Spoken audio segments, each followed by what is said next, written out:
Қайырлы күн достар, бұл медикон бөлім арнасы. Сіздермен Алихан Ғаниұлы және бүгін біз қозғалыш синір физиологиясынан алған сабағымызды әрі қарай жалғастырамыз. Бүгінгі сабағымыздың тақырыбы қозғалыштық өлшемдер деп аталады. Жалпы қозғалыштықтың 5 түрлі өлшемі бар. Олар қозу табалдырығы, әсердің пайдалы уақыты, хронаксия, аккомодация жылдамдығы және лабильдік деп аталады.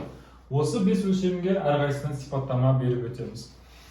Біріншісі бұл қозу табалдырығы, яғни қозу реакциясын тудыратын ең төмен күшті біз қозу табалдырығы деп атаймыз.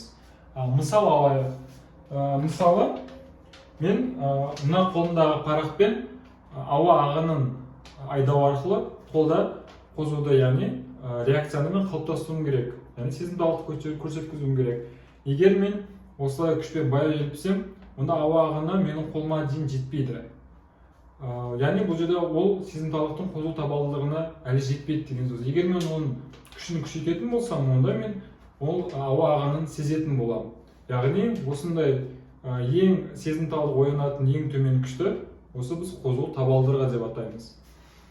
Егер тітіркендіргіш ретінде электр қолданылатын болса, онда ол кезде қозу табалдырығының орнына сіздер реобаза дейтін терминді кездестіретін боласыздар. Яғни реобаза бұл қозу табалдырығы электр тітіркендіргіші үшін. Екіншісі бұл әсердің пайдалы уақыты болып табылады. Яғни бұл дегеніміз қозғалыштықты тудыру үшін қозу табалдырығымен қатар сол тітіркендіргіштің әсер ететін уақыты да маңызды екен. Егер мен жаңағыдай баяу күшпен мүмкін ұзақ уақыт желпігенде, мысалы айтайық 30 секунд бойы мен желпіп тұрғанда, бір кезде мен ол ауа ағынын сезетін боламын. Яғни сол үшін бұл жерде қозу табалдырығымен қатар әсердің пайдалы уақыты да маңызды дейді. Ол үшін бізде физиологияда күш пен уақыт қисықсыздығы деген ұғым бар. Соны сызып түсіндірсек,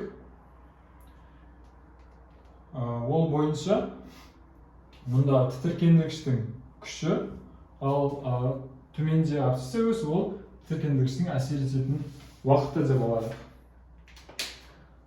Сол кезде күш пен уақыт сызығын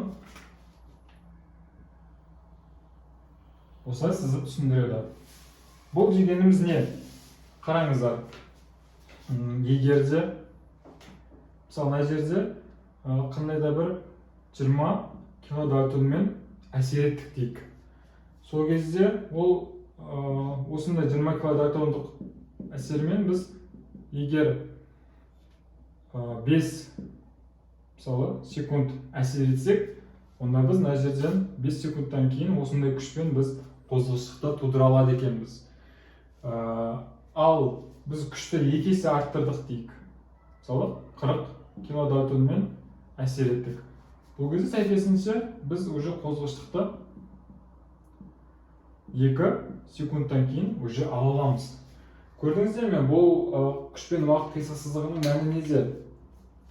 Бұл жерде айтады, сіздер мүмкін қозу табалдырығын жетпеді деген күшті ұзағырақ әсер еткенде. Мысалы біз 40 килодальтонмен 2 секунд әсер етіп, біз ол жерден 2 секундтан кейін қозғалыштықты алдықты, сөйтіп біз қозу табалдырығын 40 деп белгіледік.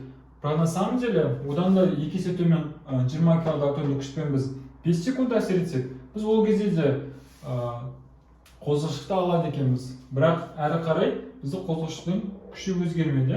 Қараңыздар, бір сызық бойымен абсцисса өзімен параллельді түрде кетіп бара жатыр.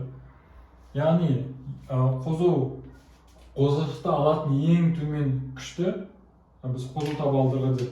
Сонда біз демек 20 килодальтонды алуымыз керек болған. Сонымен ол 5 секунд әсер етті, яғни осы 5 секунд бізде әсердің пайдалы уақыты болып табылады. Қандай да бір қозғалыштық үшін. Үшінші бұл хронаксия. Хронаксия деп біз қозу табалдырығынан 2 есе күшпен әсер еткендегі кететін уақытты аламыз. Яғни әсердің пайдалы уақыты осы тітіркендіргіш үшін 5 секунд болса, онда хронаксия ол үшін 2 секундқа тең. Хронаксияның әсердің пайдалы уақытына қарағанда не артықшылығы бар деген сұрақ туындайды. Екеуі де бірдей ғой. Мысалы, мынаны екі еселеп алмай-ақ біз тек әсердің пайдалы уақытымен жұмыс жасай берсек те болатын еді. Хронаксияның бұл жерде медициналық диагностикалық мәні бар.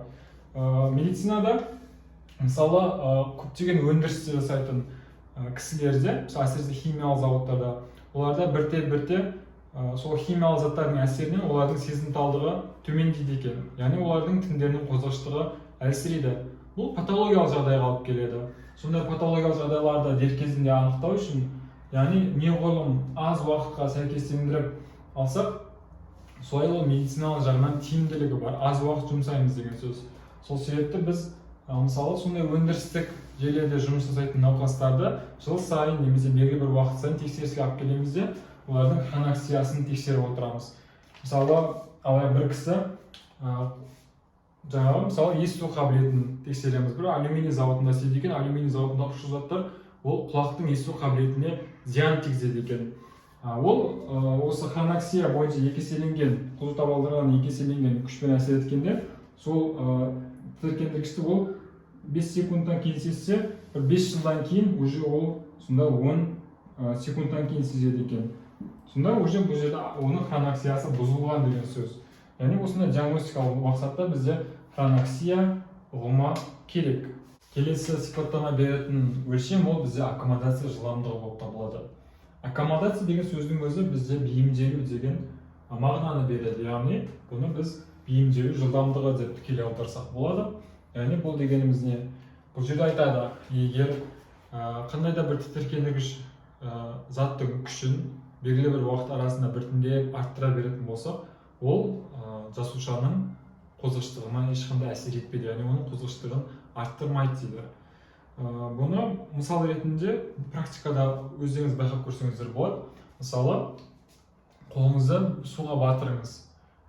Бөлме температурасындағы суға, и оның температурасын біртіндеп, мысалы 5 минут сайын или 2 минут сайын 1 градустан қосып отыратын болсаңыз, сіз бәрібір ол мысалы бөлме температурасы 25 градустан 35 градусқа дейін көтерілгенмен, ол біртіндеп көтерілгендіктен сіздің қолыңыз уже сол температураның жылдамдығына, ауысу жылдамдығына үйреніп қалады. Сол себепті сіз оны бәрібір ары қарай 25 градус ретінде сезетін боласыз. Аккомодация жылдамдығына қызық бір эксперимент жасалған. Яғни эксперимент ретінде бақан алады да, осындай ішіне су толтырылған ыдысқа орнатады. Бұл ішіндегі су бөлме температурасында тұрады. И оны алады да, жаңағы қандай да бір қыздырушы пештің үстіне қояды осы ыдысты. И сөйтіп белгілі бір уақыт сайын, мысалы алайық, әрбір 2 минут сайын 1 градустан қосып отырады екен. Бастапқы кезде 25 градуста еді. Сөйтіп ол әр 2 минут сайын 1 градустан қосады да, мысалы 2 сағаттан кейін қанша болады? 2 сағаттан кейін плюс 60 градусқа дейін қосылып, ол дальше 85 градусқа дейін жетеді. Но ол жерде бақа оның сезбейді екен. Өйткені оның аккомодация жылдамдығы дәл осындай. 2 минут сайын 1 градусқа қосылғанға ол бейімделіп қалған. Сонда бақа бұл жерде өзінің тірідей пісіріліп жатқанын сезбейді. Өйткені оның аккомодация жылдамдығы қасиеті біздің өзгеріске сәйкес келіп тұр. Осында қызықты эксперимент жасалған, яғни айтады бақа өзінің тірідей пісіріліп жатқанын сезбеуде деп. Осында қызықты эксперимент жасалған. Бұл бізде аккомодация жылдамдығы. Келесі соңғы өлшемі ол бізде лабильдік деп аталады. Лабильдік деп белгілі бір уақыт арасында қозғаштықтың неше рет аламыз, қозу реакциясын неше рет аламыз, соны сипаттайтын шама болып табылады. Мысалы, 1 минут деп алайық. 1 минут ішінде жүйкетінде біз мысалы 15-20-ға дейін қозу реакцияларын алады екенбіз. Керісінше мысалы бұлшық ол бар болғаны мысалы 5-10 қозу реакциясын ғана құрауы мүмкін. Лабильділік ұғымы алдыңғы сабақты естіңізде болса, ол тікелей абсолютті рефрактометрлік кезеңнің ұзақтығына байланысты болады. Абсолютті рефрактометрлік кезең, бастапқы кезең. Айтық, бұл жерде қозғыштық нөлге тең болады және ешқандай сыртқы күшке әсер етпейді. Ол кезде абсолютті рефрактометрлік кезең бізде жүйке тіні үшін айтық 1-2 миллисекундқа тең.